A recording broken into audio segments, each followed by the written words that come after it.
Physics B, Thermal Physics and Kinetic Theory. Nature of heat.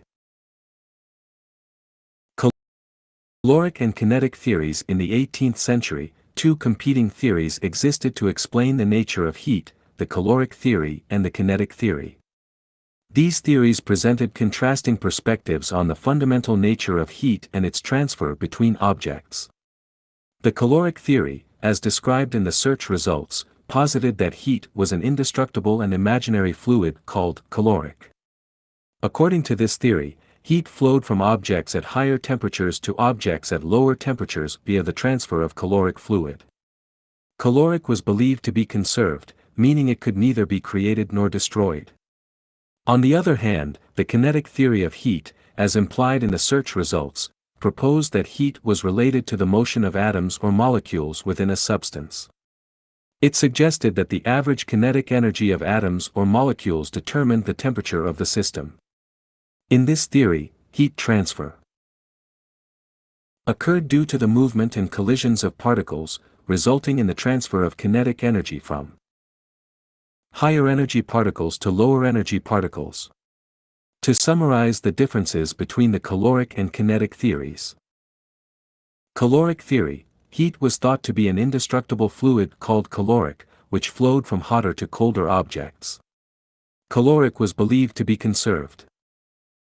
Kinetic theory: heat was associated with the average kinetic energy of atoms or molecules. Heat transfer was explained by the motion and collisions of particles. Role of Joule's experiments in establishing the principle of conservation of energy. James Prescott Joule, an English physicist, played a crucial role in establishing the principle of conservation of energy through his experiments. The principle of conservation of energy states that energy cannot be created or destroyed but can only be converted from one form to another. Joule's experiments focused on the relationship between mechanical work and heat energy. By conducting a series of carefully designed experiments, he demonstrated the interconversion of mechanical energy and heat energy, thereby providing evidence for the principle of conservation of energy. One of Joule's most notable experiments involved the measurement of the mechanical equivalent of heat. He used a device known as a Joule apparatus to show that the amount of mechanical work done on a system is proportional to the amount of heat generated. This experiment provided a quantitative link between mechanical energy and heat energy, supporting the idea that they were interchangeable forms of energy.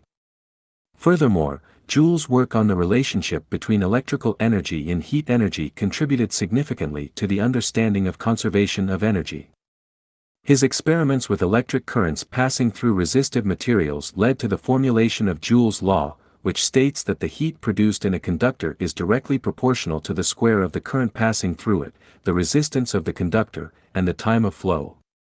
Through these experiments and subsequent analyses, Joule's work provided strong empirical evidence for the principle of conservation of energy. His findings demonstrated that energy could be transformed from one form to another, without any loss or gain, thus laying the foundation for the field of thermodynamics and establishing the concept of energy conservation. In summary, Joule's experiments played a pivotal role in establishing the principle of conservation of energy by demonstrating the interconversion of mechanical work and heat energy.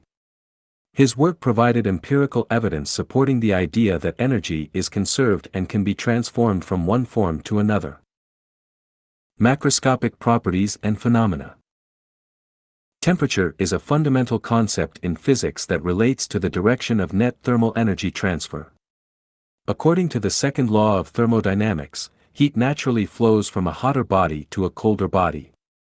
This means that when there is a temperature difference between two objects, heat energy will transfer from the object with higher temperature to the one with lower temperature. Physical properties that vary with temperature and can be used as the basis for measuring temperature include thermal expansion, electrical resistance, and pressure of gases. These properties change as temperature increases or decreases, allowing us to infer the temperature of a substance. For example, the expansion of a liquid in a glass thermometer, or the change in resistance of a metal wire with temperature, can be used to measure and indicate temperature. A thermometer is a device specifically designed to measure temperature. It relies on the principle that certain physical properties of substances change predictably with temperature. Most commonly, thermometers use the expansion and contraction of a liquid, such as mercury or alcohol, or the change in electrical resistance of a wire, as in a digital thermometer, to provide a numerical value for temperature. The design of a thermometer depends on the specific property being measured and the range of temperatures it is intended to measure. The Celsius scale, commonly used for measuring temperature, defines fixed points based on the properties of water. The Celsius scale sets the freezing point of water at 0 degrees Celsius and the boiling point of water at 100 degrees Celsius, both at standard atmospheric pressure.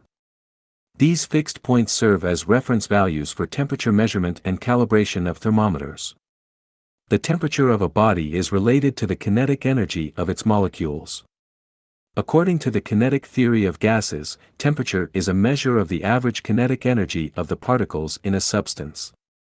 As the temperature increases, the molecules of a substance move faster and have higher kinetic energy. Conversely, as the temperature decreases, the molecular motion slows down, and the kinetic energy decreases.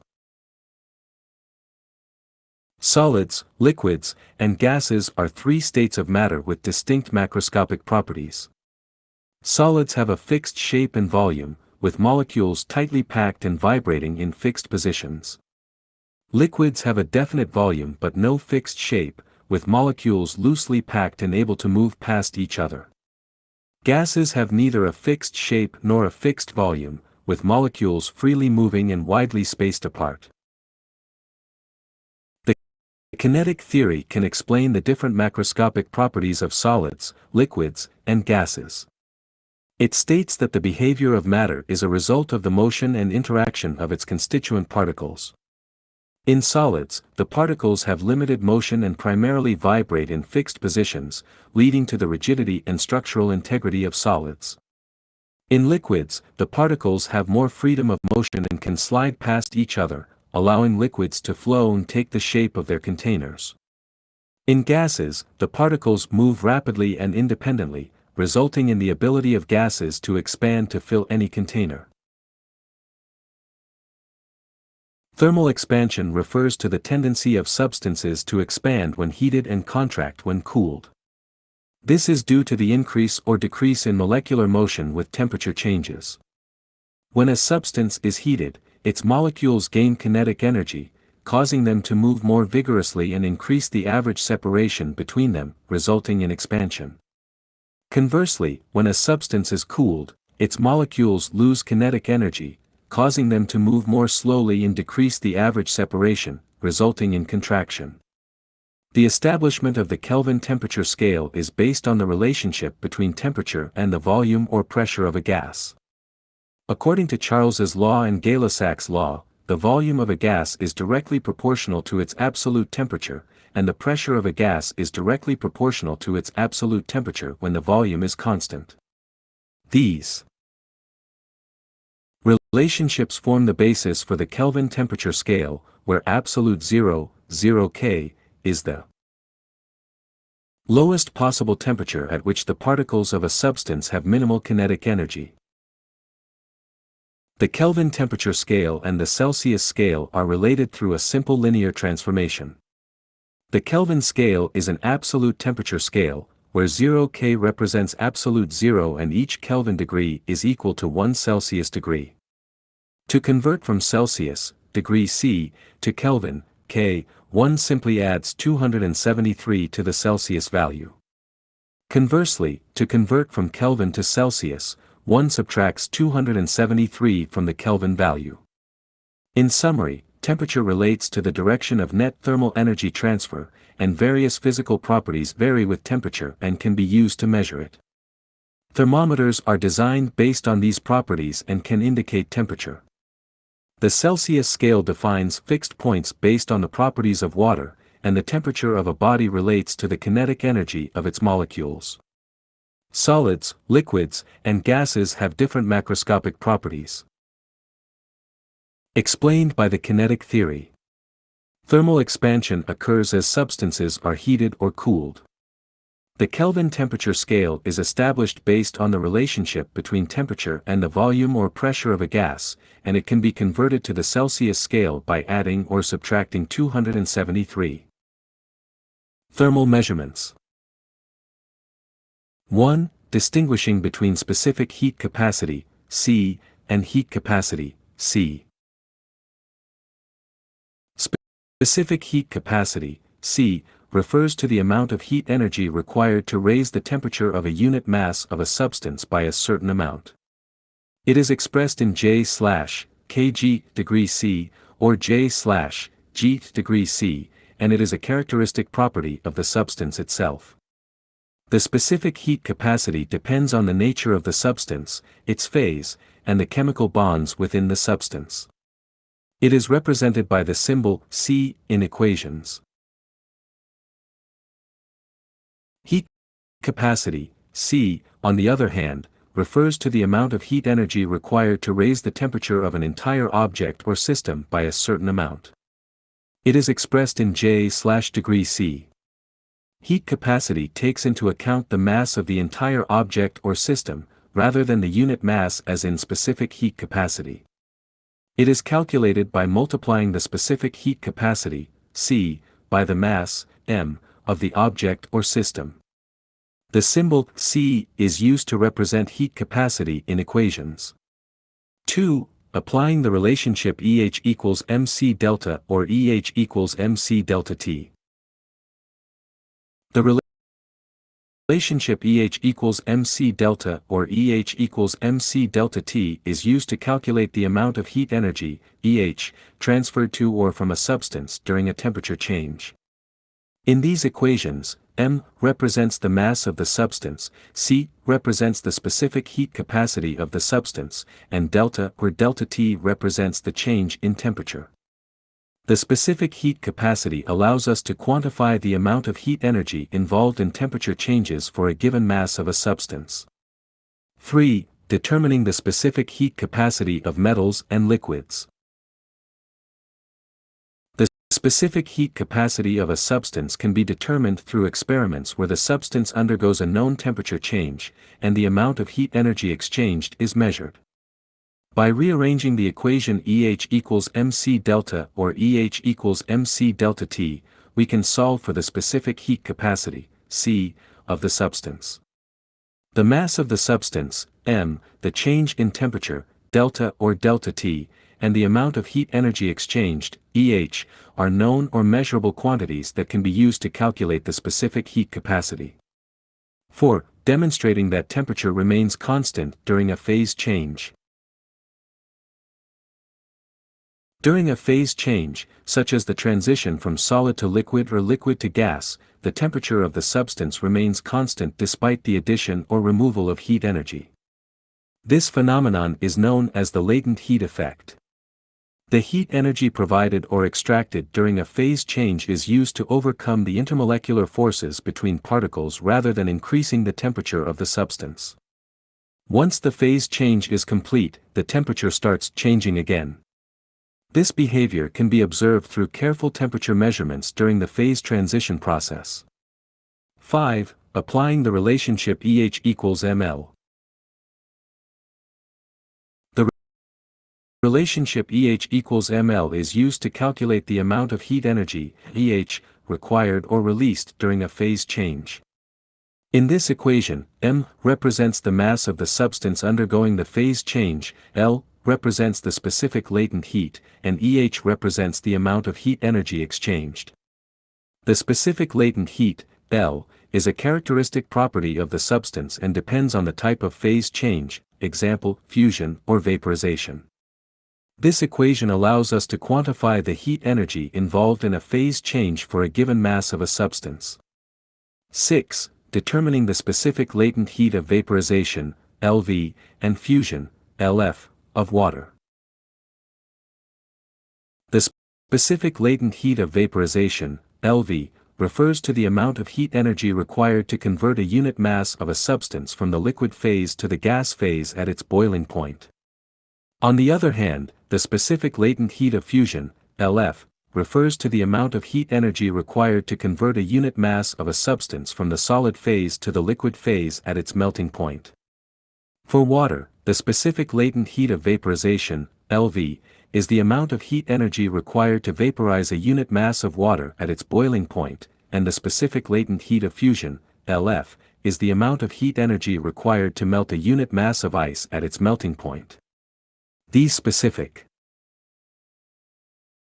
latent heat values for water can be determined through experiments involving the measurement of heat energy and the known mass of the substance undergoing the phase change. 7. Distinguishing between evaporation and boiling. Evaporation and boiling are both processes of phase change from the liquid phase to the gas phase, but they differ in terms of the conditions under which they occur. Evaporation occurs at the surface of a liquid and the temperature is below the boiling point. It is a slower process where the liquid molecules gain enough energy to escape from the liquid phase and enter the gas phase. Evaporation can occur at any temperature, and it happens throughout the liquid, not just at the surface. Boiling, on the other hand, is a rapid and vigorous process that occurs at the boiling point of a liquid. The boiling point is the temperature at which the vapor pressure of the liquid equals the atmospheric pressure. At the boiling point, bubbles of vapor form within the liquid and rise to the surface, causing the liquid to boil. Boiling is a more energetic process compared to evaporation, as it involves the formation and release of bubbles throughout the liquid. In summary, evaporation occurs below the boiling point and is a slower process, while boiling occurs at the boiling point and is a more rapid and energetic process. Transfer of thermal energy. 1. The transfer of thermal energy can occur through three different processes: conduction, convection, and radiation. Each process has its unique characteristics and mechanisms of heat transfer. Conduction. Conduction involves the transfer of thermal energy through direct contact between objects or substances.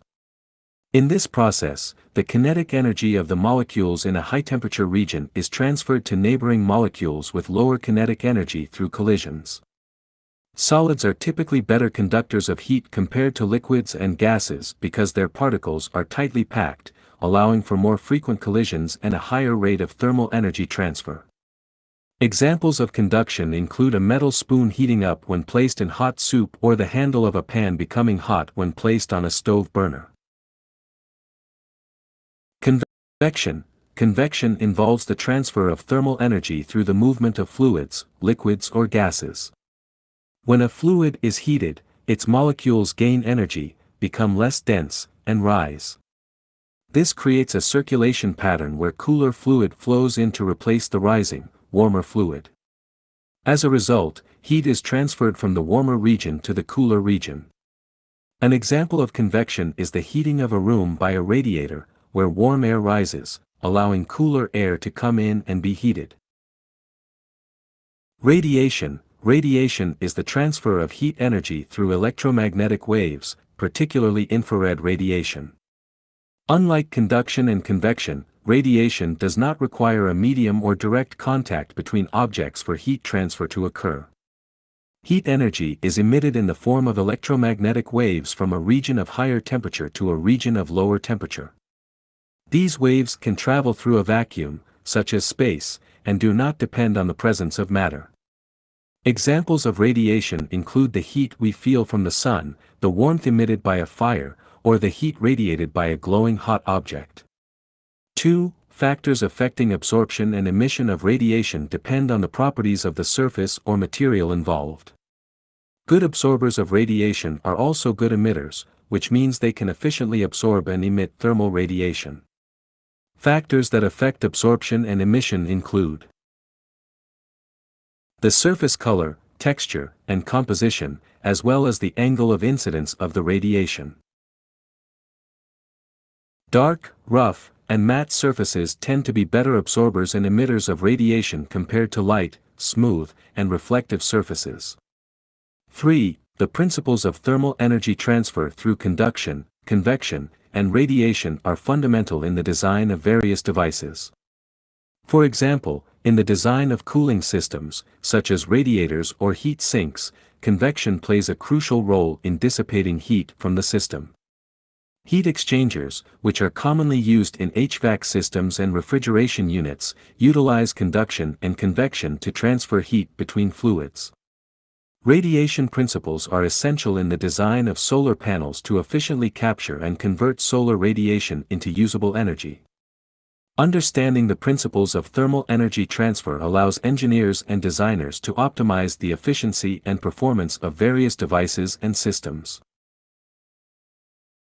In summary, thermal energy can be transferred through conduction, convection, and radiation. Conduction involves direct contact and collisions between objects, convection relies on the movement of fluids, and radiation utilizes electromagnetic waves for heat transfer. The absorption and emission of radiation depend on factors like surface properties, and good absorbers of radiation are also good emitters. These principles are essential in the design of devices and systems that involve heat transfer.